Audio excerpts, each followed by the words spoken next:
Hi, boys and girls. It's good to see you. I hope you're being diligent in reading and are engaged in these chapters in American heritage as much as we are. So today I invited a special guest. This is with Mrs. Korenthal is Mr. Korenthal. That's me. And we just went out for a walk today. And now we're sitting and having our coffee and reading about Booker T. Washington. So get your book and open to page 310, chapter 32 in our American Heritage book, page 310. And Mr. Korenthal, who are we reading about today? Booker T. Washington, and I've learned some about him, but I had forgotten, so I'm going to get to learn all over again. I'm going to be honest, boys and girls, I didn't really know who he was until I read this chapter with my other third grade class. So, but I love him. I think he is so engaging. Okay, so Mr. Korenthal, tell me when he was alive. He was alive. He was born in 1856, and he passed away in 1915. Okay, my math geniuses, tell me how old he was when he died. Think about it. 1856 to 1900 is how many years? 1915. 1856. No, hold on. Oh, to 1900. To 1900 is how many years?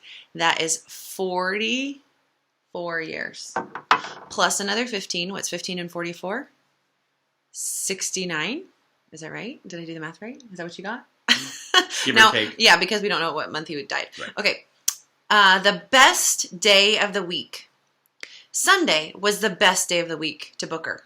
Booker's family were slaves, and his mother, Jane, was the cook. Every Sunday, she brought molasses back to her cabin. Dark, sweet molasses. I like molasses. That reminds me of the Laura Ingalls book, right? Booker wished every day could be Sunday. Booker closed his eyes as his mother poured the sweet, sticky syrup on his plate. If I close my eyes, I'll be surprised to find out how much I have. Opening his eyes, he tilted his plate from side to side, making the molasses run all over his plate. "Why do you do that?" asked his older brother John.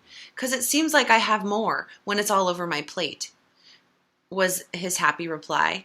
So do you think he was a grumbler, boys and girls, or do you think he was rejoicing always? He saw what he had and praised God for what he had. And if you have any pancakes at home and you pour syrup on your plate and you kind of spread it around, just think of Booker T. Washington. So let's look at this back on page 310. Let's look at when he was alive. Could he have possibly seen Abraham Lincoln when he was president? Is it possible? Mm-hmm. Yes. Absolutely. He was a little boy. But yes, he was alive when Abraham Lincoln was president. Did he live through the Civil War? Yep. Yes, he did. If you look, he actually, right before he died, he was alive still for the start of World War I. Interesting fun fact. Okay. Cool. Mr. Korenthal, popcorn, Mr. Korenthal. Okay, the word freedom. Let's see what we're going to learn. Okay. As Booker licked the last bit of the molasses off his plate, he began thinking. Early that morning he had awakened and found his mother kneeling beside the bed and sharing with his siblings. Oh, that he shared. So sorry. Yeah, I do that too. "Please, Lord," he had heard her say, "let Mr. Lincoln and his armies be successful." Booker was the only 5 or 6 years old at that time. He was too young to understand what his mother was praying about. Maybe Mr. Lincoln had something to do with the word freedom. Sometimes he had heard other slaves whisper the word freedom to each other. Booker, oh goodness, Taliaferro. Let's Booker T. I like Booker T. Lived in a one-room cabin with his mother, his little sister Mandy, and his older brother John. Washington Ferguson, Booker's stepfather, worked at different plantations. So, what do we know from when Booker was little? He didn't have a lot. He rejoiced in what he had. His mom would pray.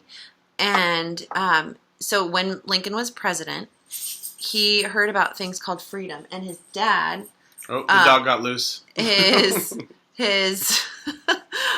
stepdad worked at a different plantation. So he grew up as a slave. Okay, so let's look at the words on the bottom. I'm going to say a definition, and you tell me what the word is. Okay, are you ready? I'm ready. Okay, beat Mr. Korenthal. No cheating. Okay. You have to wait till I say go. I have to finish the whole thing. Okay, you have to finish the whole thing. The true story of a person's life written by the person that person himself. Ready? Go. Autobiography. Yeah, you can look. Oh. Yes, autobiography. Okay, how about this? The founder of Tuskegee Institute. Booker T. Washington. Excellent. I didn't say go. So boys and girls, you won. Oh. A school for training teachers. Normal school. I didn't say go. Kids, you won. Oh! It's a normal school. I need a bell. Bing. Okay, one day Booker heard that Washington Ferguson had run away to join the Union Army.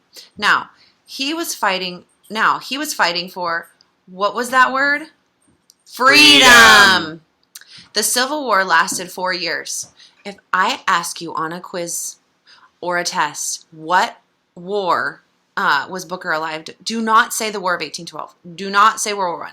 Do not say anything except the Civil War. The Civil War is the correct answer. Okay. The Civil War lasted 4 years. The day finally came when every slave could joyfully shout the word freedom. Let's shout it together. Freedom! Mr. Lincoln and his armies had been successful. There was no more slavery in America, praise God. The new beginning.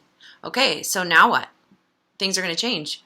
Popcorn, Mr. Korenthal. Okay, but now what? The free slaves did not own anything. They had no homes or animals. They had nowhere to go. Many could not read or write. Where could they get jobs? Where could they get a job? Life was still hard. Booker's mother had heard from her husband, Washington Ferguson.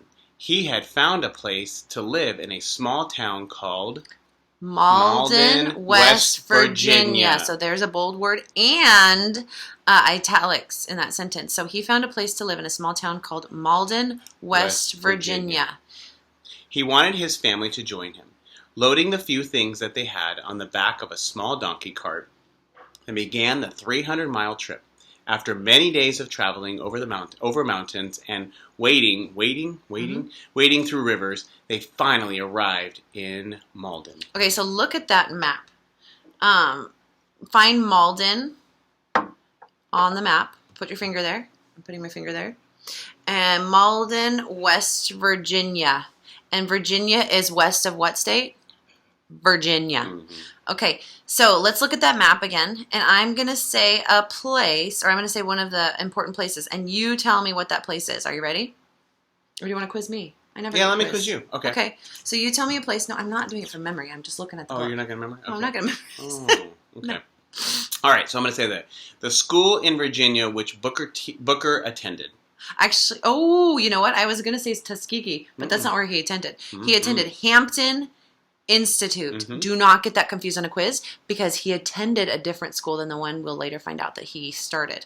Okay, so he went to Hampton. Go ahead. Hampton Institution. Okay. The school founded by Booker T. Washington. That was Tuskegee Institute. He founded Tuskegee, and here's how you remember this. Booker T.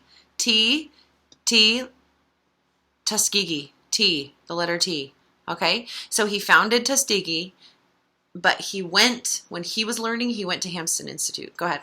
The town where Booker's family lived after the Civil War. Great, we just did that one. Yeah, Malden, West Virginia. That's easy. Malden, West Virginia. Easy peasy, lemon squeezy. Okay, the town which asked for a man to begin a school for the black students. Okay, and again, T for Booker T. Washington.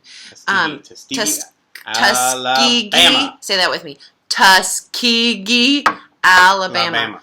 Tuskegee, Alabama. So that makes sense, right? We'll find this out later. But Tuskegee, the town said, please, we need a school. And then what school did he start? Tuskegee. Do you see the name? There's a connection.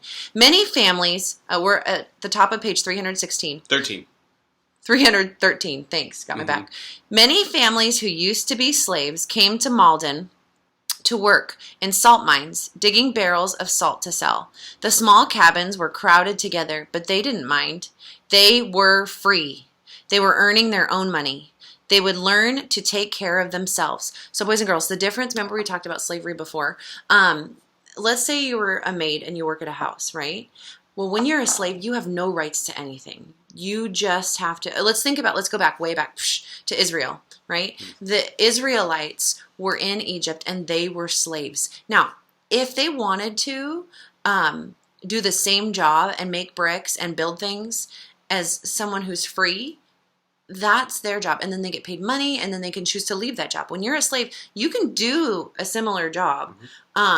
So maybe they wanted to farm, right? But now it's their farm, and they get to earn their money, and they get to do things for themselves. Now, the disadvantage is when they were slaves, they were treated awfully. And one of the rules that was awful is that they weren't allowed to learn to read. Mr. Korenthal is reading another book. What was his name? Which one? Slave who was teaching himself. Oh, Frederick Douglass. Mr. Korenthal loves Frederick Douglass. If you have extra time, you could read a book about Frederick Douglass. Okay, so, but they could be punished for learning to read. And so they come into freedom, and then there's not as much for them to do sometimes because there was no jobs available, and they didn't have some of the skills to do some of these jobs. So there was a blessing of freedom, but there was also the trials that came with this new freedom in that transition period. So let's see how it worked out. Early to work, Mr. Korenthal, popcorn. Okay, here we go. Booker's family worked together in Malden to earn money for the things they needed. Booker and John worked with their stepfather in the salt mines. Do you remember? His brother. Go ahead. Okay. Work at the salt mines began at 4 o'clock in the morning. Ooh, that's early. Oof. It's earlier than we got it for the gym. Yeah.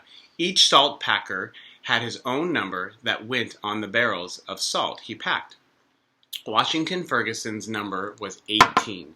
Because they were from the same family, Booker and John had that same number. Popcorn, Mrs. Korenthal. Okay, so pause. Look at the barrels at the bottom of the page. See what number's on them? It looks like chalk is written on those barrel pictures. So his family, so if you did work, you wanted credit for your work, right? So the more barrels you fill, the more work you do. And so their family had a number, and that's how they would be paid. So let's see what it says. Booker, you've got to remember that number. Don't forget it, Mr. Ferguson told him. Even though it's hard for me in my mind not to picture Mr. Ferguson every time I read this. Even though, now you're going to do it too. You see him in your mind, don't you? Even though he could not read, he had learned to recognize his number. He had filled those barrels himself. He would be paid for them. Booker carefully looked at their number. He shut his eyes and repeated 18. He tried to write the number 18 for the 18. It was his first education. This was his first education in arithmetic that Booker ever had. So boys and girls, I can tell you a number and you can write it down, right? And sometimes, it's harder to write it out in words, but he didn't know how to write 18. He didn't know what it was. So the first thing he memorized was the shape of the 1 and the shape of the 8. Because remember, he didn't even make that connection yet. So the shape of the 1 and the shape of the 8. And then that meant 18. And that was his family's number. So he didn't know that 17 came before it. He didn't know that 19 came after it. But he knew that the 1 and that loopy shape, being the 8, was pronounced 18. And that was his family's number. He knew nothing about other numbers. He could not count, but he recognized the number on the sides of the barrels. A wish for a book. One night at home, Booker wished out loud, "If only I could read. I wish I had a book." His mother heard Booker's wish. How could she get her son a book? There was not enough money to buy one. One special night, his mother had an extra big smile for Booker when she came home from work. Okay, this is big, so look at this with me. She gave him an old used copy of Noah Webster's Blueback Speller. Isn't that an amazing connection? We just learned about that. He never knew how or where she got it. He only knew that now he had his very own book. It was the first book he ever held in his hands. That is amazing. And Mr. Korenthal, do you know why the Blueback Speller was blue? Called the Blueback Speller? It's actually less tricky than you think. Okay. Is the back's blue? The whole cover's blue. Oh. So it's backed with blue backing. Got it. Yeah, that's it. Okay. Popcorn, she had drink cup of coffee. Wish to read. Wish to read. Who would teach Booker how to read? At that time, there were no schools for freed slaves. Since he had no one to teach him, he tried to teach himself. Every night he studied his book. He learned to recognize some of the letters. Then it happened. A young teacher named William Davis came to Malden. There was excitement in every family. Young children wanted to go to school. Old people wanted to learn to read the Bible for themselves. Hardly anyone was too young for school, and no one was too old. I love that. I love that too. Booker could not go to school during the day because he had to work. Where did he work again? The salt mines. 18. He was glad when Mr. Davis started a school in the evenings. Excellent. Just like some people go to college in the evenings and they go to school at night because they work all day. This was school at night for old people, young people, anyone who couldn't make it in the day. That were free. What exciting thing happened in Malden, boys and girls? What exciting thing, Mr. Korenthal? What exciting thing? A young teacher named William Davis came to start a school. Yay! And was anyone too old or too young to come learn? Mm-mm. Nobody. Great-great-grandpas if they wanted to. Popcorn, Mrs. Korenthal. Thank you. A wish for a last name. It was Booker's first day of school. He was nervous. Can you imagine? I would be too. Mr. Davis began calling roll. Slaves had not been given last names when they were born. The other children's parents had already chosen last names for their families, but Booker's family had not. He knew his teacher would expect him to give his last name during the roll call. How he wished he had been born with a last name. Booker? Mr. Davis was asking. Booker Washington, he said, as if he had been called Booker Washington from the day he was born. So he picked his own last name right in that moment. Interesting. Yeah. Those that are the happiest. The years passed. One day, Booker heard of a school for black young people in Virginia. Poor students could work at the school to pay for their education. The students not only learned to be teachers, many of them also learned a trade. That's a job such as carpentry, farming, or brickmaking. It's a skill that you'd use at a specific job. The school's name was the Hampton Normal and the Agricultural Institute. Agriculture is known what? Like farming. Okay, so he went to the Hampton Normal, just the normal school. Booker decided to leave home for Hampton. Say this with me in bold. Hampton Institute was 500 miles away. Wow. Booker had only enough money to ride halfway to the school on a train. Can you imagine? He rode a stagecoach or walked the rest of the 250 miles. Boys and girls, I know that you want to go back to school right now because we are stuck at home on quarantine 2020. But I would struggle wanting to go so bad that I would be willing to walk 250 miles to go back to school. This is how desperate he was to learn. He paid all the money that he had to take a train halfway to get there and then walked and took a stagecoach and just whatever he could to make it 250 miles. Mr. Korenthal and I walked 6 miles this morning. And I'm hurting. He's in shape too. But anyways, that just shows his absolute deep passion and desire and how important he realized learning and education was. Okay, and how old is he right now, Mr. Korenthal? 15 years old. Yeah, popcorn, Mr. Korenthal. There we go. 15 years old, Booker arrived in Hampton, worn, tired, ragged, and late. The school year had already started, but the teacher gave him a chance. She asked him to clean a room. Booker worked hard to make the room spotless. He showed his teacher that he was not afraid of hard work. When she saw the perfectly clean room, she knew that Booker would be a good student.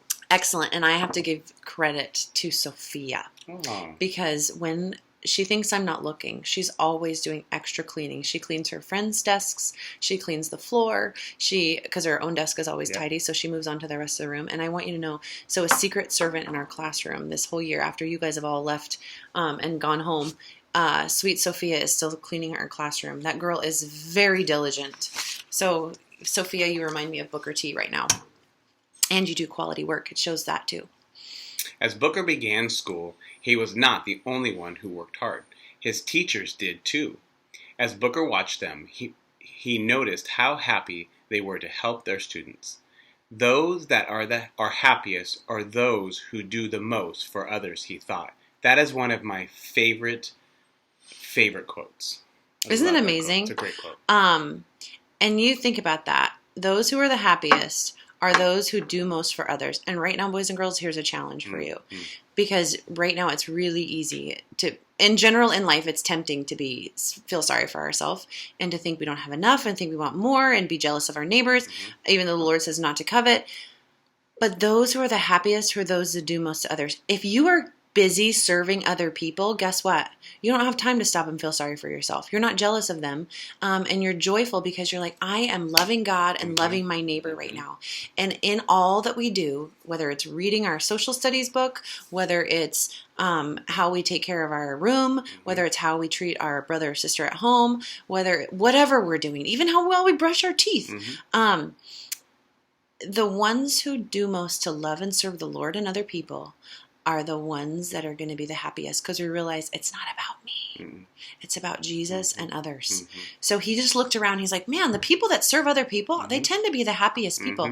And you know why we're happy to serve other people? Is because we realize we have a God who gave all to us when we didn't deserve anything. And so because he gives us all, we joyfully share. So he saw that connection. Okay, Mr. Korenthal, here we go. Okay. Multiple choice. This is beat the Korenthals. Ready? But you cannot go until I say go. Okay. Sorry, I just breathed coffee on you. That's my bad.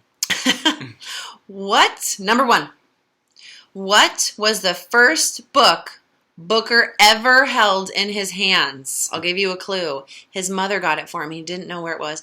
And the person who made it was in one of our other chapters. Okay, choice A. Noah Webster's Blueback Speller. B. Noah Webster's Dictionary. C. Noah Webster's History Book. Ready? Go. A. Good job. The Blueback Speller. Good job. Number two. Give me a thumbs up if you knew that. Excellent. What was the name of Booker's first teacher? First teacher started in Malden, West Virginia. Who was his teacher? A. William Davis. B. Mr. Hampton.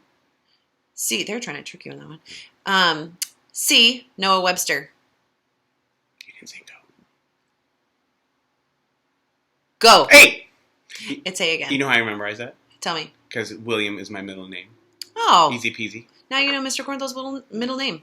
William Davis. His first teacher was William Davis. The school was Hampton, but that was not the name of the teacher.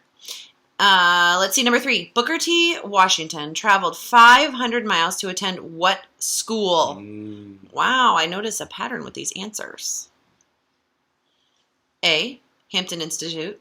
B. Malden School. C. West Point. Go. A. A. Yes, you are correct. Give yourself a pat on the back if you got all those right. I'm going to give 2 pats. Excellent. Okay, so here is your chance to pause the video because I broke this section up into 2 chapters.